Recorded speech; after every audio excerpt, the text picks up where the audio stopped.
We'll begin with a story. There was once a farmer who didn't believe in Jesus.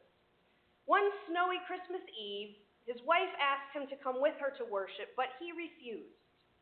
This story is nonsense, he scoffed. Why would God come to earth as a lowly human? That's ridiculous.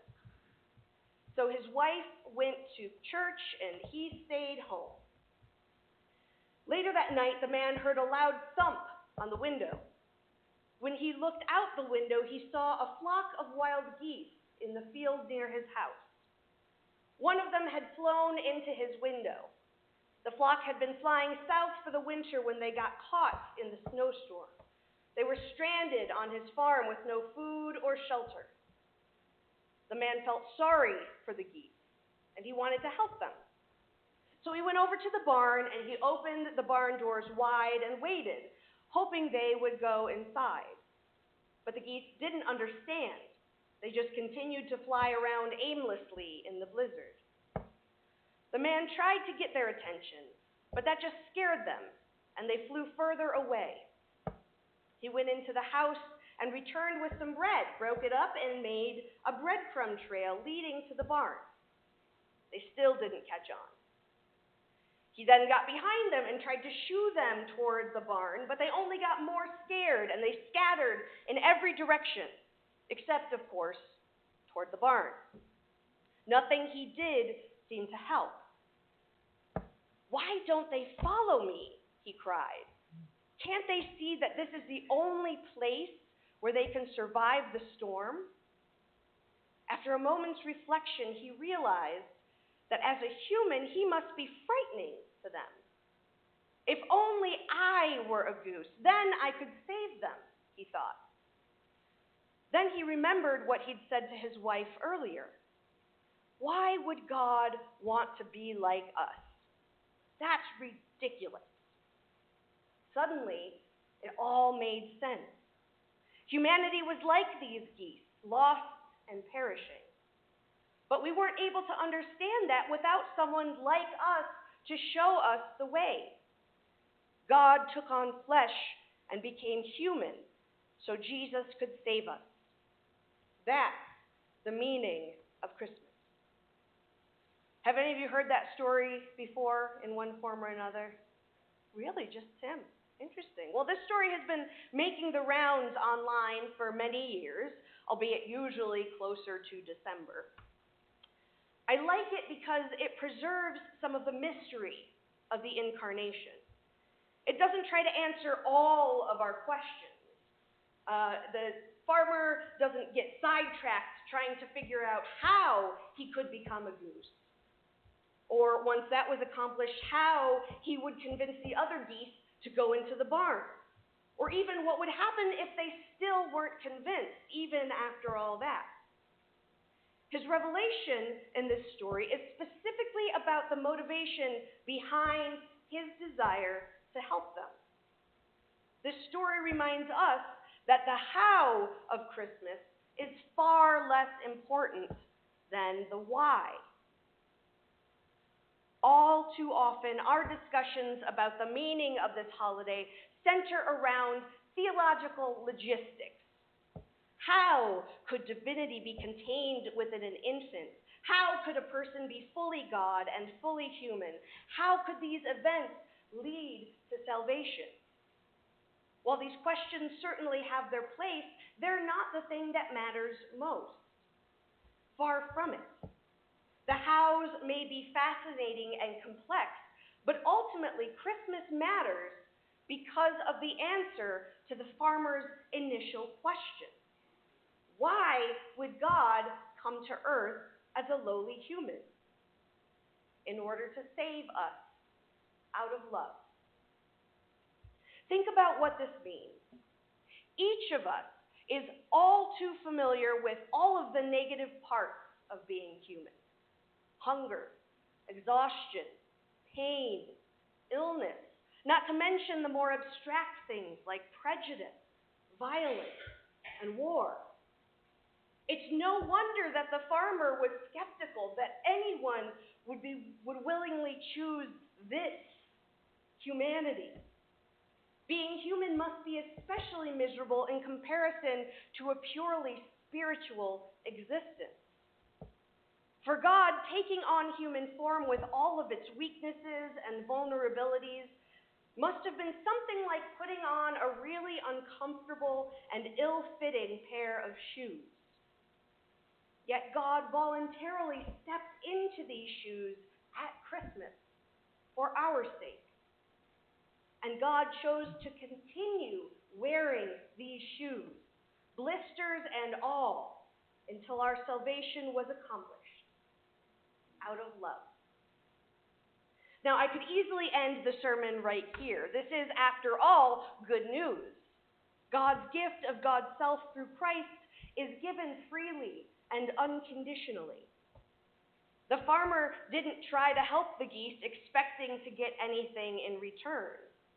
In other words, God's choosing to put on human shoes at Christmas is neither a reward nor does it obligate us to do anything in return. And yet, a gift of such magnitude certainly deserves a response, especially when it's given out of love. So while it's not an obligation, it's natural for us to want to express our gratitude out of love. Let's take a moment to imagine what a response to the farmer's help might look like for the geese in this story. They could stick around after the storm, making the farm their new home. I'm sure that their loyalty would touch the farmer's heart. They might lay eggs for him, making a physical offering of what they could produce. But while both of these responses are wonderful, neither of them acknowledges the farmer's deepest desires, the one that motivated his actions in the first place.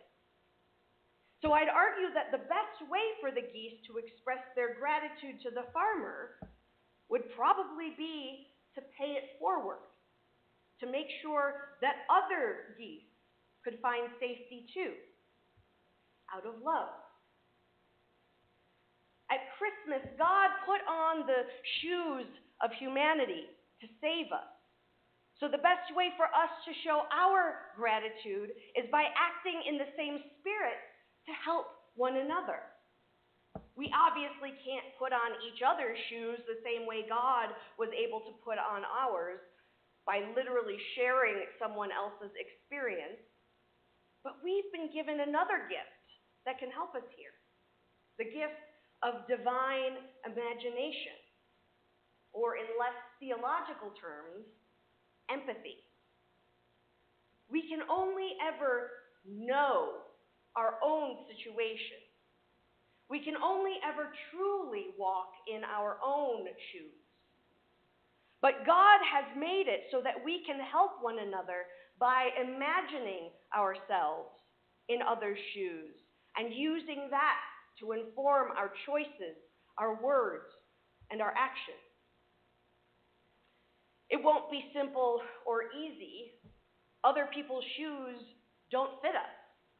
And often the shoes that others walk in aren't nearly as comfortable as our own. But if God is physically and literally willing to take on the fullness of humanity for our sake, including all of the painful parts, then surely we can take a moment to feel along with our fellow human beings out of love. In December, when viral Christmas posts are being shared, Christmas songs are reminding us of our fellow man, and charitable opportunities are everywhere, this isn't quite so difficult.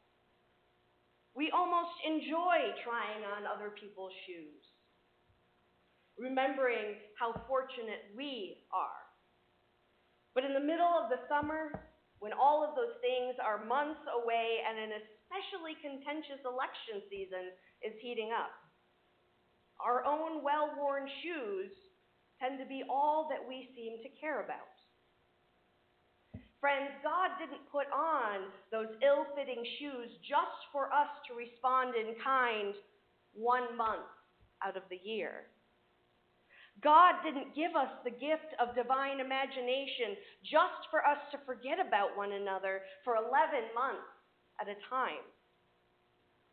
No, if we claim to be people of faith, if we claim to be grateful for God's willingness to walk in our shoes and to lead us to safety, then we ought to do the same for our fellow human siblings. We ought to listen when they tell us about their needs, their fears, their dreams for the future, and imagine what it would feel like to be in their shoes. We should believe what they tell us instead of dismissing them out of hand based on our own experiences. And then, just as Christ taught us, out of gratitude for our incarnational salvation, we should do what we can to help them. We should find ways to meet those needs, to address those fears, to make those dreams reality out of love. We should live our whole lives this way, not just in December, not just with people we know personally, not just when we're feeling especially festive, but in the middle of July, on the internet, and yes, even at the ballot box. God didn't just put on human shoes for 1 month or while Jesus was teaching in the temple. God wore those shoes all the way through political unrest, personal betrayal, and one of the most violent deaths imaginable. Certainly, it's not too much to ask for us to keep our empathy shoes on for more than 4 weeks at a time. So as we go back into the real world and the anxieties and choices that await us there, let's not forget about what the farmer learned. That Christmas isn't just about self-preservation, but about love. Love for those that are impossibly different from us.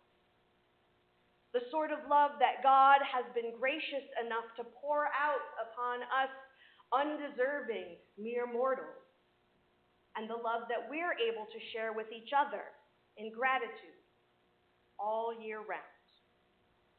Amen.